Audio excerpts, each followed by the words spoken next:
Halo guys, kembali lagi dengan gue Kuro guys. Kali ini mari kita bahas lagi mengenai Gaiko Tsukushi sama, yaitu mengenai Chiyome, ras manusia hewan dan klan Jinshin-nya.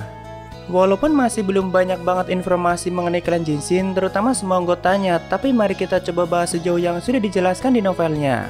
Tentunya ini akan mengandung spoiler keras buat kalian yang cuma nonton animenya, jadi langsung aja kita masuk ke pembahasannya.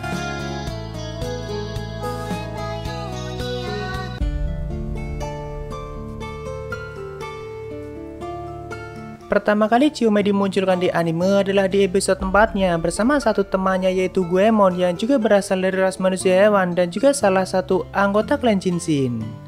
Dari penampilannya saja, Ark langsung menyimpulkan kalau Chiyome adalah seorang ninja dan kata itu semua diucapkan oleh Ark. Sebenarnya kata ninja itu sangat rahasia di dunia itu, bahkan di ras manusia hewan hanya orang-orang tertentu yang mengetahuinya. Makanya di hari berikutnya Chiyome sempat bertanya pada Ark kenapa bisa tahu tentang ninja, dan Ark berusaha mencari alasan yang paling masuk akal, yaitu sempat mendengar di negara asalnya. Tapi malahan Chiyome bertanya lebih jauh, apakah itu berarti Ark berasal dari negara yang sama dengan pendiri pertama klan Jinshin atau orang yang mengenalkan kata ninja yaitu Hanzo. Ya memang seperti itu, dan hampir bisa dipastikan kalau Hanzo berasal dari negara Jepang seperti halnya Ark, walaupun dia tinggal di dunia itu sudah ratusan tahun yang lalu. Nah, Hanzo adalah orang yang menciptakan klan Jinshin dan juga mengajarkan semua ninjutsu pada semua anggotanya atau secara turun-temurun. Dia juga yang dulunya menjadi pelindung bagi ras manusia hewan dan memisahkan mereka dari ras manusia. Anggota klan Jinshin itu hanya ada 6, dan itu seperti gelar yang diberikan turun-temurun pada ras manusia hewan yang sangat berbakat. Jadi misal jika Chiyome mati dalam pertarungan, maka nantinya akan ada yang menggantikannya dan mendapatkan gelar Chiyome berikutnya, atau tetap menggunakan nama Chiyome, mau siapapun itu nama aslinya. Terus seperti itu dari dulu, jadi di setiap generasi manapun, klan Jinshin tetap anggotanya hanya 6 dan menggunakan nama yang sama. Sejauh di novel atau manganya, baru ada 3 nama yang sudah dimunculkan, yaitu Chiyome, Goemon, dan Sasuke. Tapi Ark sempat mengatakan kalau anggota lainnya pasti tidak jauh dari nama-nama legenda ninja di Jepang, seperti misalnya Sarutobi Sasuke dan Kirigakure Saizo.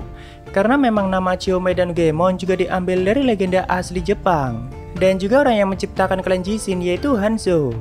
Kalian bisa baca sendiri mengenai sejarah aslinya di Wikipedia guys. Ninjutsu atau teknik yang dikuasai oleh anggota klan Jinshin sebenarnya tidak jauh beda dari si roh milik Ariane atau ras elf. Cuma beda penyebutannya aja, tapi konsepnya sama, yaitu mengendalikan kekuatan roh dan membuat perjanjian dengan mereka. Cuma ikatan Beastman dengan makhluk roh itu tidak sekuat ras elf, jadi mereka masih mengandalkan kristal roh sebagai bentuk ikatan atau perjanjian mereka. Tidak seperti Ariane yang tidak perlu mengandalkan benda seperti itu dan bisa langsung berhubungan dengan makhluk roh secara langsung. Walaupun dalam pertarungan dan menggunakan teknik atau kekuatan mereka sama, kuat atau tidaknya tergantung dari orang yang mengendalikan kekuatan roh mereka. Masing-masing dari anggota klan Jinshin itu menguasai satu elemen yang bisa mereka kuasai dengan baik. Misalnya Chiyome adalah elemen air, lalu Goemon elemen tanah, sedangkan Sasuke elemen angin. Nah, setiap dari anggota klan Jinshin punya satu kristal roh di tubuh mereka tergantung dari elemen yang mereka kuasai. Dan kristal roh itu sangat penting bagi mereka, seperti halnya jantung mereka sendiri. Namun jika orang itu mati, maka akan diwariskan ke penerus selanjutnya. Di masa lalu tentu Hanzo yang sudah menciptakan 6 kristal roh itu. Awalnya Chiyome adalah anak yang ditemukan di desa Beastman yang sudah hancur, dan tentunya dia tidak punya siapapun saat itu. Tapi Sasuke yang merupakan anggota klan Jinshin memunggutnya dan merawatnya seperti adiknya sendiri.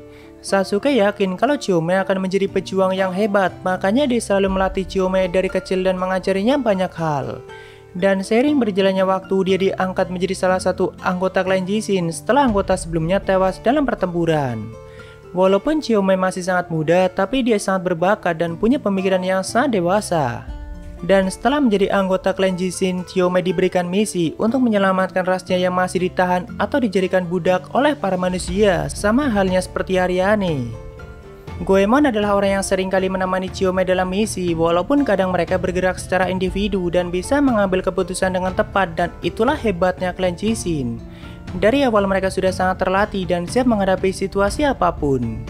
Chiyome sendiri adalah jenis manusia kucing, sama halnya seperti Goemon dan Sasuke. Banyak jenis lainnya di ras manusia hewan seperti serigala, kelinci, bahkan beruang, dan setiap dari mereka punya kelebihannya masing-masing. Untuk jenis manusia kucing sendiri punya kelebihan dalam hal sihir dan juga kelincahan dan kecepatan, dan itu sangat cocok untuk menjadi klan Jijin. Sebenarnya di ras Beastman masih banyak yang ukurannya jauh lebih besar dari Goemon guys. Terutama yang jenisnya adalah beruang, tapi kebanyakan dari mereka menjadi pasukan atau penjaga di wilayah Kalkat, yaitu wilayah utama mereka. Sedangkan Goemon selalu mendapatkan misi di luar wilayah bersama Chiyome. Dari awal baca novelnya, gue langsung suka sama karakter Goemon karena dia tidak banyak omong, kuat, dan sangat bisa diandalkan. Bahkan dari segi fisik dan ketahanan bisa bersaing dengan Ark yang punya fisik sangat tinggi. Walaupun kelihatannya pendiam dan cuma mengandalkan otot, tapi sebenarnya dia cukup pintar guys. Untuk kemampuan atau kekuatan Goemon, kalian sudah lihat di animenya dan hampir semua serangannya mengandalkan elemen tanah atau bumi. Dan sebenarnya masih banyak variasi teknik dia lainnya, begitu juga dengan Chiyome. Mereka juga bisa menciptakan senjata kuat menggunakan elemen yang mereka kuasai. Bahkan untuk elemen air, Chiyome bisa menjadi serangan yang sangat mematikan karena bisa menyerang musuhnya dari dalam dengan memanfaatkan air yang masuk ke tubuh targetnya. 5 teknik kuat yang sering digunakan Chiyome dalam pertarungan yaitu jarum air, penjara air, klon air, jarum air darah, dan serigala air. Jadi selain menciptakan serangan jarak jauh menggunakan jarum airnya, Chiyome juga bisa menciptakan penjara air dan juga menciptakan tiruan dirinya sendiri, dan itu bukan hanya satu. Tidak hanya itu, dia juga bisa menciptakan serigala air seperti yang kalian lihat di animenya, dan itu bisa lebih kuat jika musuh yang Chiyome hadapi sangat kuat. Tapi tekniknya yang paling mematikan adalah jarum air darah karena langsung menyerang tubuh lawannya dari dalam. Dan masih banyak variasi lainnya. Tapi jika ras Beastman punya banyak pejuang sekuat itu, kenapa banyak sekali dari mereka yang dijadikan budak oleh para manusia? Jadi dulunya mereka juga hidup berdampingan dengan manusia sama seperti ras Elf. Cuma dari segi jumlah, tentu manusia jauh lebih banyak dan lebih mendominasi. Dulunya para Beastman sering menjadi mata-mata bagi kekaisaran Revlon, tapi seiring berjalannya waktu, manusia mulai takut dan khawatir akan kekuatan Beastman yang dari segi apapun jauh lebih unggul dari manusia. Intinya manusia takut jika suatu saat nanti mereka dikuasai oleh para Beastman. Nah, dari situlah manusia mulai melakukan kekejaman pada mereka, dari mulai menjadikan mereka budak, pekerja tambang, dan sebagainya. Pada masa itu, Hanzo yang sebenarnya adalah manusia sangat menentang tindakan seperti itu dan lebih membela ras Beastman. Tapi mungkin Hanzo adalah orang yang baik dan tidak mau menimbulkan peperangan besar yang bisa membuat kedua belah pihak menderita. Padahal harusnya Hanzo punya kekuatan setingkat Raja Naga dan jika dia mau bisa melenyapkan satu wilayah manusia dengan mudah. Tapi Hanzo memutuskan untuk menciptakan wilayah khusus untuk ras Beastman yang pastinya terpisah dari wilayah manusia. Wilayah itulah yang disebut sebagai Pegunungan Kalkat, tempat utama bagi ras Beastman walaupun tidak seluas hutan Kanada atau tidak semaju kota Maple milik ras Elf. Tapi kan untuk memindahkan semua Beastman ke wilayah itu bukan hal yang mudah, apalagi jumlah mereka sangat banyak. Dan di luar sana masih ada banyak desa-desa kecil yang dari dulu ditinggali oleh para Beastman. Mereka yang masih tertinggal di wilayah manusia juga banyak.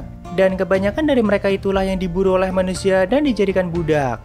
Sedangkan yang sudah tinggal di Pegunungan Kalkat pastinya sudah aman dan manusia juga tidak berani mengusiknya. Makanya klan Jinshin diciptakan dan salah satu misi mereka adalah mengumpulkan ras Beastman yang masih di luar Pegunungan Kalkat dan pastinya mereka membutuhkan pertolongan. Jumlah Beastman yang ditahan oleh manusia itu jauh lebih banyak dari ras Elf yang ditahan guys. Kalau ras Elf sih mungkin gak sampai ratusan lebih, tapi Beastman masih lebih banyak dari itu. Apalagi manusia sering memaksa mereka untuk berkembang biak dan nanti anak yang lahir akan langsung dijadikan budak. Jadi tidak sedikit para Beastman wanita yang selalu dipaksa untuk mengandung dan melahirkan keturunan baru. Karena fisik mereka sangat tinggi, jadi manusia seringkali memanfaatkan mereka sebagai pekerja tambang dan dipaksa bekerja sampai mati. Sebenarnya itu harusnya sebagian dijelaskan di episode 9-nya, tapi mungkin karena terlalu kejam jadi nggak ditampilin di animenya.